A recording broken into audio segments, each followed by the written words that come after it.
Haleluya, puji Tuhan, kembali kita jumpa dengan kami dari Gereja Injil Firman Tuhan. Saat ini saya bersama dengan hambanya, Bapak Pendeta Arvendi Hasibuan. Hari ini kita akan melanjutkan paradok Paulus mengenai tema kaya tapi miskin, miskin tapi kaya. Ya, luar biasa.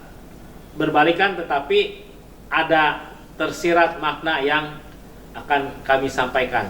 Sebelum itu, mari kita satu dalam doa. Selalu mengucap syukur kepada Bapa yang mengasihi kami untuk memberikan pengertian pencerahan atas apa yang kami bahas. Kami percaya pengurapan hikmat daripada Tuhan melalui Roh Kudus yang memimpin kami berbicara dan membuka mata hati pikiran kami supaya kami dapat mengerti maksud dan tujuan daripada rencana Tuhan atas kehidupan kami. Kami menyerahkan pembicaraan ini di dalam nama Tuhan Yesus Kristus. Amin. Amin. Ya, puji Tuhan Pak. Hari ini paradok Paulus kita lanjutkan dengan tema baru ya. Luar biasa nih. Ya, saudara dan Pak Siong, yang dikasih oleh Tuhan Yesus Kristus, Alkitab banyak mencatat orang-orang kaya. Ya. Ya, kita misalnya melihat ada Ishak sangat kaya. Ya. Bapaknya juga Abraham kaya.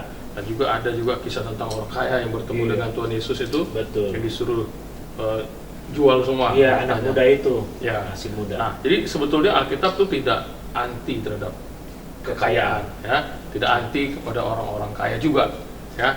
Nah, tetapi hari ini kita akan belajar definisi kaya yang agak berbeda konsepnya, yaitu dari Paulus. Ya. Ya. Nah, Paulus itu justru mengambil contoh justru orang miskin. Berarti kaya di sini tidak selalu berhubungan dengan materi. Jadi kekayaan dalam konteks pengajaran Paulus ini tidak selalu berurusan dengan materi, ya. Nah, justru dia ngambil contoh saat ini justru orang yang miskin, yaitu jemaat-jemaat di Makedonia. Jadi Makedonia ini salah satu jemaat yang dibangun Paulus juga. Iya. Ya. Nah, kita akan baca Pak di 2 Korintus 8 ayat 1 sampai 2 dulu, Pak. 2 Korintus 8 1 sampai 2. Ya. Demikian firman Tuhan. 2 Korintus pasal 8 ayat 1 dan 2 dulu. Saudara-saudara, kami hendak memberitahukan kepada kamu tentang kasih karunia yang dianugerahkan kepada jemaat-jemaat di Makedonia. Ya. Selagi dicobai dengan berat dalam berbagai penderitaan, Ya. sukacita mereka meluap. Ya. Dan meskipun mereka sangat miskin, Ya. namun mereka kaya dalam kemurahan. Ya. Nah, ini. Ya, jadi kita lihat di sini di ayat 2. Ini udah jelas ya, ini kita bicara tentang jemaat Makedonia. Ya. Jadi jemaat Makedonia ini adalah jemaat yang dibangun oleh Paulus, ya. Nah, dalam ayat 2-nya kita lihat tadi di sini dikatakan selagi dicobai dengan berat dan berpelbagai penderitaan. Berarti jemaat di sana sedang mengalami penderitaan. Ya. Di berikutnya sukacita mereka meluap dan meskipun mereka sangat miskin. Jadi sudah miskin. Di sini miskin dalam konteks memang materinya kurang atau pas-pasan. Ya, kekurangan lah. Kekurangan. Di sini. Ya, sudah miskin juga ada tekanan, ada penderitaan. Betul. Di situ, ya kan? Tetapi mereka kaya dalam kemurahan. Wow. Paradoksnya di situ, Pak. Secara fisik mereka ini miskin, tapi mereka ini kaya dengan kemurahan. Nah, umumnya di dunia ini kemurahan itu mengikuti keadaan. Ya. Orang punya uang berlebih baru dia bisa memberikan kemurahannya. Itu biasa. Iya. Artinya dia memberikan karena dia kelebihan. Iya. Tapi apakah ada orang yang bisa bermurah hati dalam keadaan kekurangan?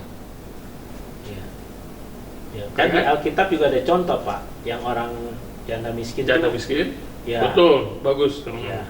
Dia memberikan karena dari kekurangannya. Apa adanya malah. Ya. Itu justru membuktikan bahwa apa yang diajarkan Yesus itu juga sama dengan yang diajarkan Paulus ya. Ya. Nah, coba baca ayat selanjutnya, Pak. Ayat 3. Ayat 3. Aku bersaksi bahwa mereka telah memberikan menurut kemampuan mereka, bahkan melampaui kemampuan mereka. Nah, ya. Bagaimana tuh, Pak? Ya, Melampaui kemampuan ini mereka. luar biasa. Luar biasa. Padahal mereka luar biasa. miskin. Nah, saya mikir-mikir gini ya, gimana ini bisa terwujud ya? Misalnya begini ya, saya mau cerita dulu latar belakang ke Korintus yang kedua ini ya, surat Korintus, surat Paulus kepada jemaat Korintus yang kedua ini. Ini ditulisnya ini setahun setelah surat yang pertama di 1 Korintus ya. Isu yang terjadi pada 2 Korintus ini ya, itu ada dua itu. Pertama itu ada karena kejahatan seksual yang terjadi di jemaat. Nanti kita lihat ada nasihat-nasihat tentang itu. Yang kedua tentang orang-orang kudus di Yerusalem yang harus dibantu, ya dibantu. Oleh karena itu Paulus mengajak jemaat-jemaat ya untuk membantu orang-orang kudus ini, orang-orang yang lagi kesusahan ini, untuk membantu jemaat-jemaat yang ada di Yerusalem. Salah satu jemaat yang diajak ini adalah Makedonia. Ada juga Filipi, Tesalonika, Berea, dan yang kita baca ini Korintus. Nah, Paulus berkata kepada jemaat Korintus ini mengambil kesaksian apa yang sudah terjadi pada Makedonia.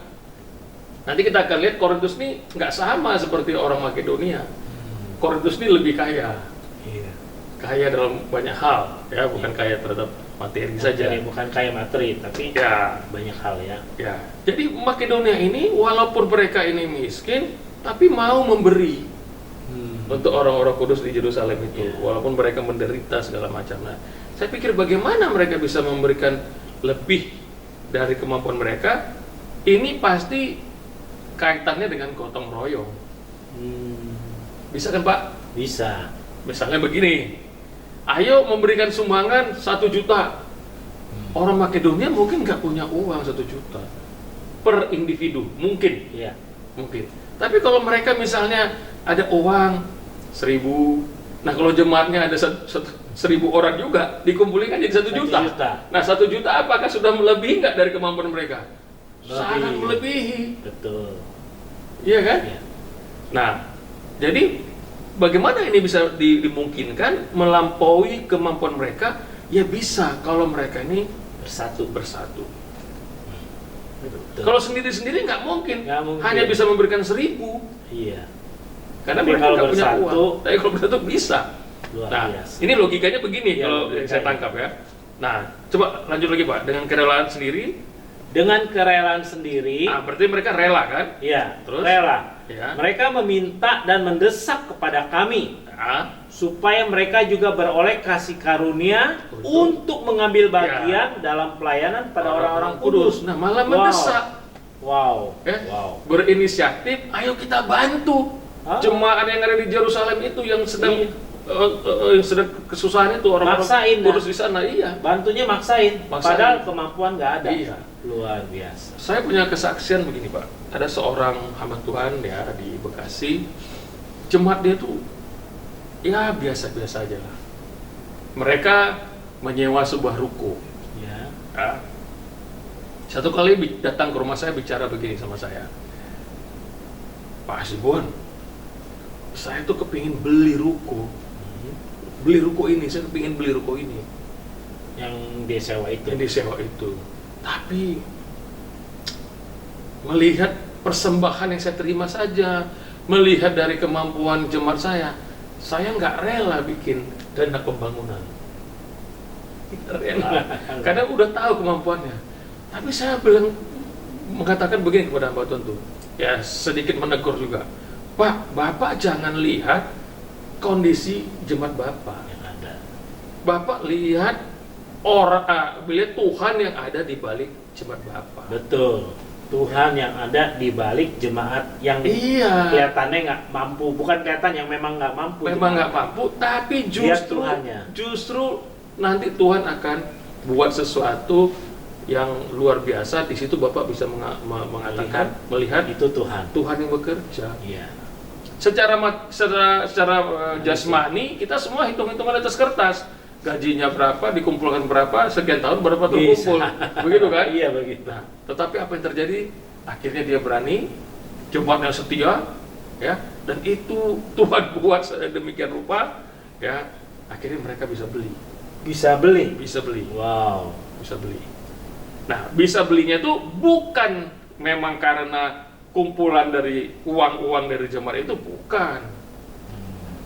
Artinya begini, mereka lakukan dulu bagiannya mereka. Betul. Tapi Tuhan kasih jalan yang lain. Sesudah terkumpul sekian lama, sekian tahun, tahu-tahu ada yang Memberi, menyumbang. Berurusan ke bank, kemudian dapat pinjaman. Seperti itu. Udah tinggal berapa sekian lagi rupiah, akhirnya mereka dengan cepat dapat biaya untuk membeli gedung pelunasan itu. Selebihnya mereka hanya ya cicil-cicil aja lah gitu. Nah, jadi saya lihat, wow, ini jangan anggap sepele terhadap keinginan orang-orang walaupun kelihatannya lemah, kelihatannya miskin, tapi ada kuasa di balik itu semua. Ya kan? Nah, terus Pak, dengan kerelaan sendiri mereka meminta dan mendesak kepada kami supaya mereka juga beroleh kasih karunia untuk mengambil bagian dalam pelayanan pada orang-orang kudus. Iya, jangan kita stop. Jangan kita stop orang-orang yang mau memberi bergereja. Jangan di stop. Luar biasa ya. Jangan di stop. Luar biasa. Cuman bahaya, kan? Kadang-kadang kita sebagai manusia melihat jemaat-jemaat yang nggak mampu, kita pikir membebani mereka. Jangan bebanin mereka buat makan sehari-hari susah. Jangan. Tapi kalau kita maksain kayak gitu bukan seperti kita kan nggak buat memaksa. mereka menderita. Iya, kita nggak memaksa. Tapi ini jemaatnya rela. Mereka rela, bahkan maksa. Iya. Oh gitu ya. Lalu selanjutnya bertindak kan? Mereka memberikan lebih banyak daripada yang kami harapkan. Ya. Wow. Mereka memberikan diri mereka. Sekarang bukan cuma uang saja, bukan cuma materi saja, diri mereka pun diberikan. Pertama-tama kepada Tuhan, kemudian oleh kehendak Tuhan juga kepada kami. Iya, jadi selama ini mereka selalu mendukung pelayanan Paulus di sana. Luar biasa Pak ya. Ya, jadi Paulus pun juga, ini nggak mampu, udah saya nggak usah libatkan, jangan. Enggak. Hati-hati.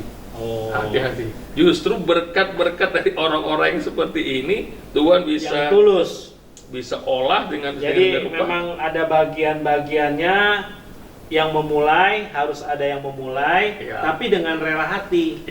Ya, bukan memulai karena terpaksa. Tentang rela hati nanti ada di bagian bawah ya.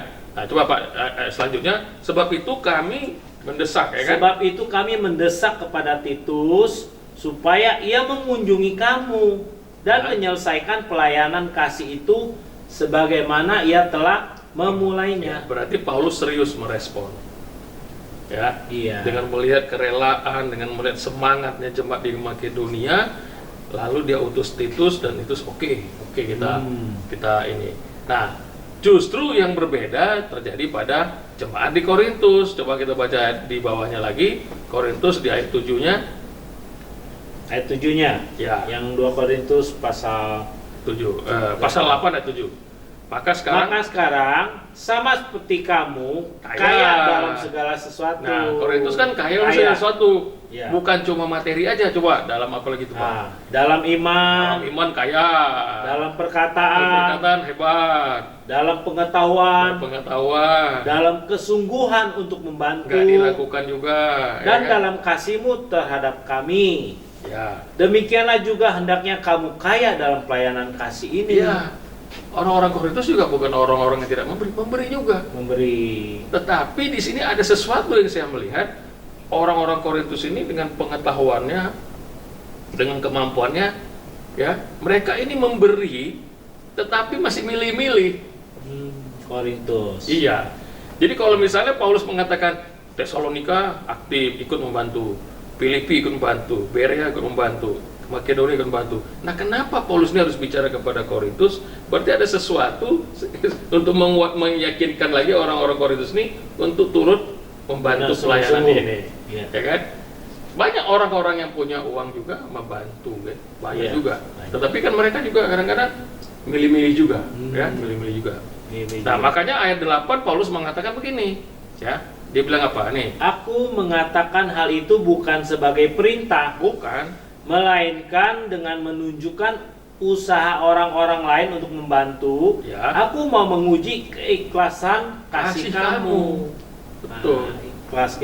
Jadi kalau dalam memberi, seseorang itu harus ikhlas, Iya. tidak boleh terpaksa. Ya. Nah, jadi harus sukarela, benar-benar mengerti bahwa apa yang dilakukan, yang diberikan itu buat Tuhan. Iya. Walaupun mungkin kasihnya kepada manusia, tapi ada sesuatu yang memang ada maksudnya di sini. Betul. Ya. Jadi ini bukan, sekali lagi bukan perintah. Ya. Ini bukan perintah yang dilatar belakangi dengan maksud untuk katanya untuk gereja Pak, tapi kok ternyata uangnya buat Bapak misalnya gitu kan? Suka begitu ya? Itu ada. Tapi Paulus saya percaya benar-benar yang nonton di sini nggak ada. Amin. Ya. Jadi ini benar-benar semua dana itu untuk membantu pelayanan kepada orang-orang kudus di Yerusalem, ya. Jadi ini bukan perintah, nggak mau juga nggak apa-apa, ya. Ayat 10-nya nanti kita 10. coba ayat 9 dulu. Ayat 9. Karena kamu telah mengenal kasih karunia Tuhan kita Yesus Kristus, Ya. bahwa Ia yang oleh karena kamu menjadi miskin, Ya, sekalipun Ia kaya, supaya kamu menjadi kaya oleh karena kemiskinannya. ini luar biasa. Luar biasa. Jadi tadi ada orang Makedonia yang miskin, tetapi dia kaya Dalam memberi. memberi. Ya. Jadi dia ini sebenarnya kaya, Pak.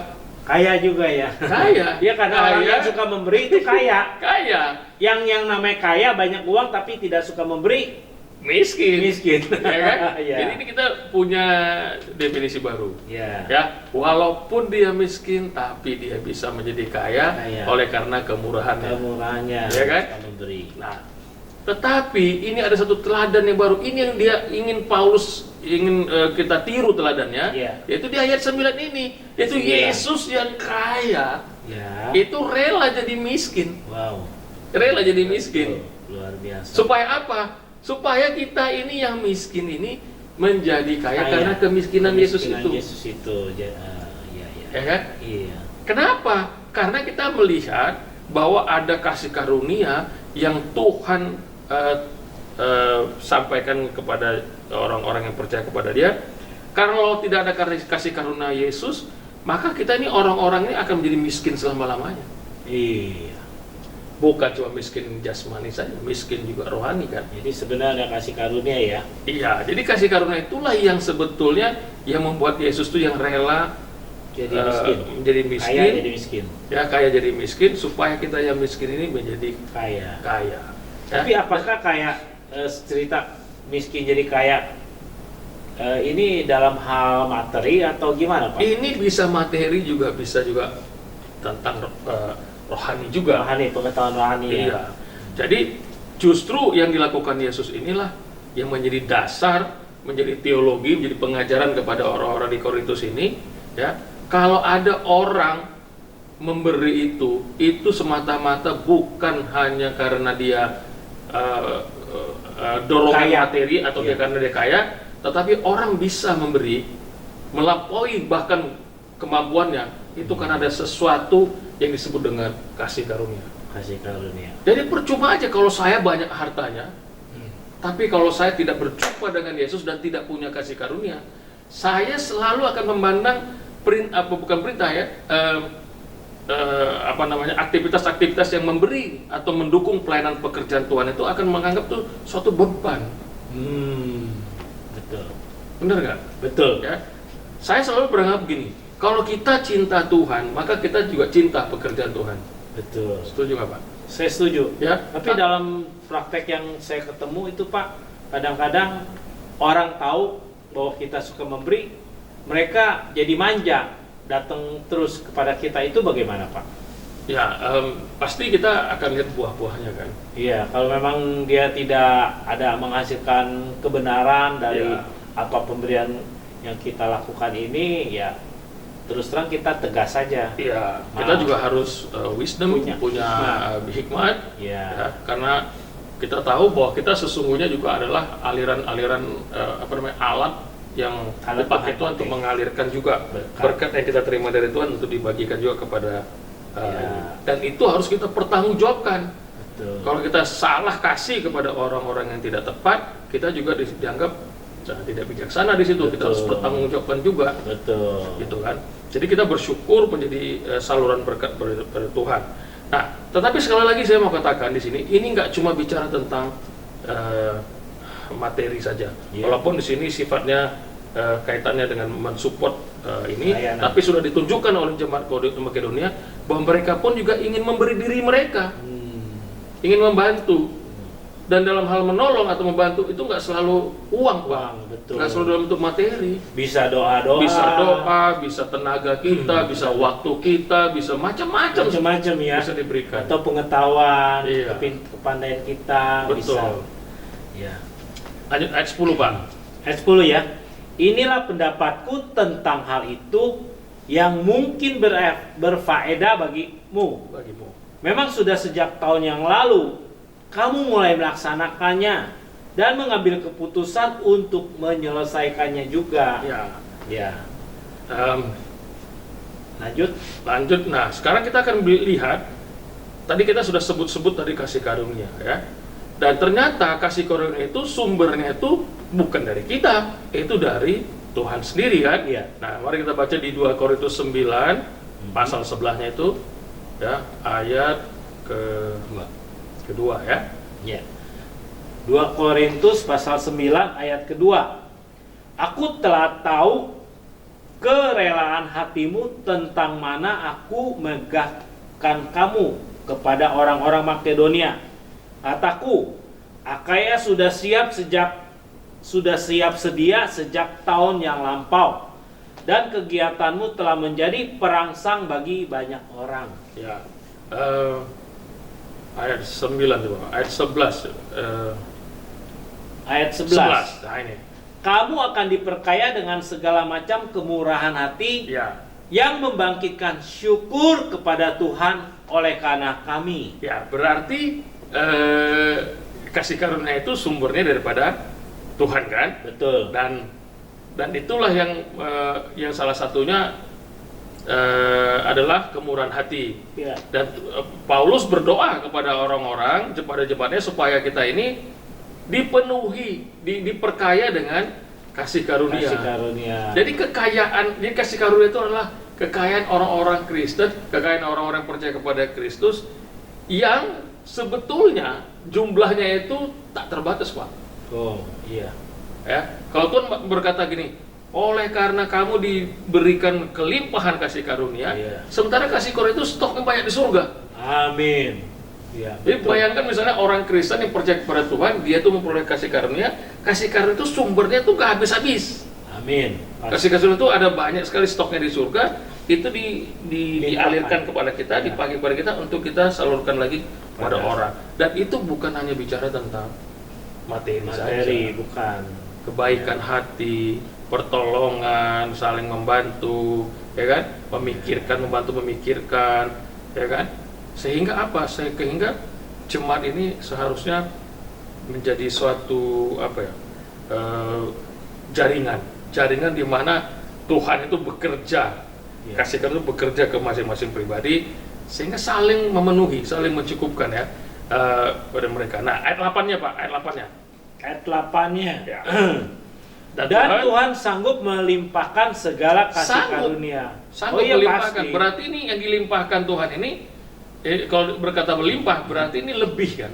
Iya, Ya kan? melimpahkan. Sanggup melimpahkan, berarti sangat banyak sekali. Oh iya. Ayo lanjut Pak. Tuhan sanggup melimpahkan segala kasih karunia kepada kamu, Iya. supaya kamu senantiasa berkecukupan di Iya. dalam segala sesuatu dan Dan malah berkelebihan di dalam berbagai kebajikan. Tidak mungkin berkelebihan kalau stoknya itu nggak datang dari surga. Betul. Itu harusnya Kadang-kadang mungkin ada orang hitung-hitungan bahwa Iya. ini Iya. ya dan itu harus muncul dalam berbagai kebajikan. kebajikan. Iya, iya, Ya. iya. Saya dulu sering dengar khotbah dari Bapak Pendeta mengatakan, oh lihat tuh agama sana tuh baik hati, ya saling membantu gitu. Betul. Dalam hati saya, apakah kekristenan tidak mengajarkan hal kebajikan, hal kebaikan? Sebenarnya Sebenarnya ada.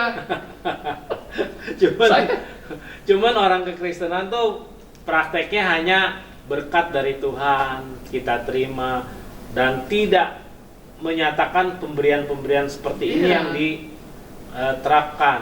Betul. Jadi sebetulnya kebajikan dalam konsep Kristen itu muncul karena ada kasih karunia yang datang dari Tuhan. Ya, Dan itu ya. dilimpahkan kepada kita itu Luar biasa. luar biasa banyaknya. Banyak, luar Dan biasa. kalau masalah kebaikan, itu seharusnya kita sudah bukan lagi level di situ. Iya. Kebaikan itu sudah menjadi satu syarat yang sudah harus kita punyai. Ya, Ya kan? harusnya. Harusnya lebih daripada itu. Betul. Karena kasih karunia itu dikatakan berkelimpahan. Berkelebihan, bahkan berkelebihan. Iya, ya.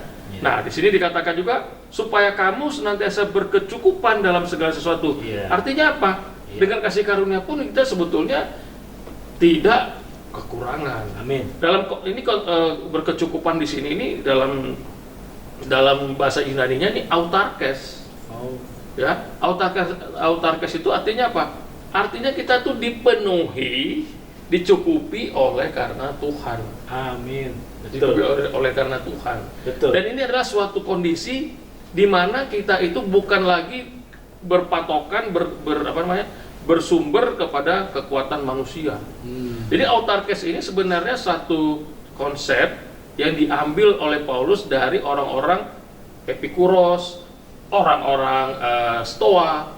Karena orang-orang filsuf dari golongan Stoa dan Epikuros ini juga dia punya juga konsep autarkes.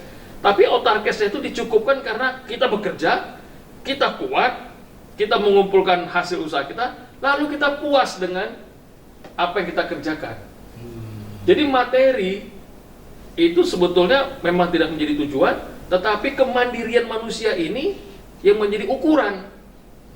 Jadi kalau Pak Asyong sudah selesai sekolah, kuliah, mencari uang, bisa mencukupi diri sendiri, itu dianggap sudah mampu, sudah bisa dianggap mandiri di situ. Ya, itulah puncak daripada pengajaran kedua golongan filsuf ini. Tetapi Paulus mengambil ini, tetapi diubah, ditransformasi. Autarkesnya kita bukan kepada kekuatan manusia. Lihat aja ya. Sumber kekuatan kita itu sumber kebahagiaan kita itu sumbernya dari Kasih karunia. kasih karunia itu. Itulah yang bisa memuaskan dahaga kita. Walaupun kita kaya, tadi sudah kita contohkan, orang yang kaya belum tentu mau memberi. Iya. Dia selalu merasa tidak pernah bersyukur untuk itu. Iya. Nah, Rasa kurang dulu. merasa kurang melulu. Nah, justru orang yang tidak bersyukur susah memberi. Ya, ini kalau kita tadi baca ayatnya 7, ya. Ayat 7. Sorry Pak, sorry. Kembali ke ayat yang tadi itu ya. Ayat 11 kalau ya. 7 bagus, Pak. 11. Kamu akan diperkaya? 11. Ya. Kamu akan diperkaya dalam segala macam kemurahan hati yang membangkitkan syukur kepada Tuhan oleh karena kami. Iya. Jadi ada the power of bersyukur. Iya. Orang yang bersyukur itu mudah untuk memberi. Ya, karena memang mengerti kenapa dia bersyukur, karena apa yang dia sudah dapat ini semua itu Tuhan. Iya. Ini Jadi dia ada boleh kuasa, memberi. ada kuasa kan di dalam. Ya, cuman memberi. jangan kadang-kadang memperalat Tuhan dengan bilang syukur, minta lagi. Ya. Ada lagi yang kayak gitu, Pak. Ada lagi. Tapi saya percaya yang nonton ya. Ya. Jadi orang yang tidak pada bersyukur, dia selalu merasa saya masih kurang. Iya. Ya. Kalau saya masih kurang, maka saya nggak akan memberi, karena saya selalu masih kurang. Iya. Nah, sekarang ukuran kurang ini relatif. Relatif. Pak Asyong dengan saya kurangnya mungkin beda. Iya, relatif. Ya, relatif. Betul. Nah, tapi itu ternyata bahaya kalau kita tidak mempunyai rasa syukur itu, karena kita gak akan mampu memberi. Iya, iya. Ya. Jadi sekali lagi jemaah, saudara-saudara, kita nggak akan bisa mampu memberi kalau kita nggak punya satu sikap bersyukur gitu. Ya. Jadi bersyukur itu adalah suatu sikap, oke, saya sudah banyak kenikmatan yang saya terima dari Tuhan, saya juga harus memikirkan orang lain. Betul. Ya. Nah, sekali lagi ini seperti Paulus katakan ya tadi di 2 Korintus pasal 8 itu bukan untuk perintah, bukan untuk minta-minta, bukan untuk ini, bukan. Justru dikatakan aku mau menguji keikhlasan kasih kamu, ya kan? Karena kamu ini sudah mengenal kasih karunia Tuhan kita. Untuk orang-orang yang tidak mengenal kasih karunia Tuhan Yesus, ini akan sangat susah sekali mereka bisa memperhatikan orang lain. Ya kan? Kenapa? Karena Yesus sudah memberikan teladan. Dia yang kaya menjadi miskin. Ya kan? Dia nggak mempertahankan kekayaannya. Kalau kita baca di Filipi, dia nggak mempertahankan kedudukannya itu sebagai Tuhan. Iya kan, sebagai Tuhan, ya kan? Tapi dia mau mengosongkan dan menjadi sama seperti kita, ya kan? Iya. Jadi miskin seperti kita. Jadi ini satu teladan yang dipertajam lagi oleh Paulus melihat apa yang sudah Kristus lakukan. Jadi ini memang sesuatu yang bisa terjadi oleh karena pengenalan kita kepada Yesus. Orang yang tidak berjumpa kepada Yesus akan susah melakukan apa yang disampaikan Paulus ini. Jadi dalam segala hal kita harus lebih lagi mengenal Tuhan yang benar itu apa, bagaimana, dan kehendaknya. Ya. Bukan kata orang, tetapi mengalami secara pribadi mengenal Tuhan itu. Jadi sehingga bisa menimbulkan rasa bersyukur, rasa berterima kasih, dan rasa untuk melakukan sesuatu dari kata bersyukur itu. Ya, kira-kira kayak gitu ya. Oke ya Pak, cukup atau gimana? Ya, jadi itu hari ini kita membahas bahwa Paulus tidak melihat masalah harta, masalah kekayaan dengan definisi yang lama. Iya. Jadi orang itu seharusnya memiliki kekayaan karena kasih karunia. Amin. Sayangnya dalam laporan SPT kemarin kita nggak bisa bikin, Pak, kasih karunia sebagai kekayaan kita. Iya, ya kan? Iya. Sebetulnya orang Kristen itu punya kasih karunia, punya sumber kekayaan yang sangat melimpah di surga itu tak terbatas itu. Ya, iya. Sayangnya kita nggak bisa tulis dalam laporan SPT Iya, itu, betul. ya kan? Kita kan harus nulisnya tanah, rumah, segala macam, gitu kan? Kasih karunia nggak ada. Kasih karunia nggak ada. Padahal ini hari ini kita sudah diperkenalkan satu ayat mengatakan bahwa kita ini kaya karena kasih karunia. Dan kasih karunia yang kita miliki ini muncul dalam berbagai kebajikan. Wow. Iya. Jadi kalau kita banyak kebajikan, orang akan melihat Bapak ini sebenarnya nggak miskin. Iya. Bapak ini kaya sekali dengan murah hati, walaupun penampilannya biasa-biasa. Tapi sebenarnya biasa sih Pak. Namanya nggak ada. Tapi karena suka memberi dalam Suka segala membantu. keadaannya, kekurangannya, bahkan dalam segala kekurangannya kan. Iya. Mungkin kalau seseorang memberi melihat dia tidak mampu, tapi dia bisa memberi banyak.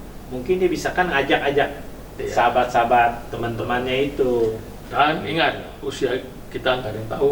Betul. Besok bisa aja Tuhan memanggil kita. Lusa, Tapi hari ini kita diingatkan untuk memanfaatkan waktu dengan baik dan benar. Bersyukur. Ya, untuk kita bisa menjadi saluran kasih karunia Tuhan yang sudah Amin. Tuhan siap berikan ini sebenarnya. Tinggal kita salurkan saja. Ya kan?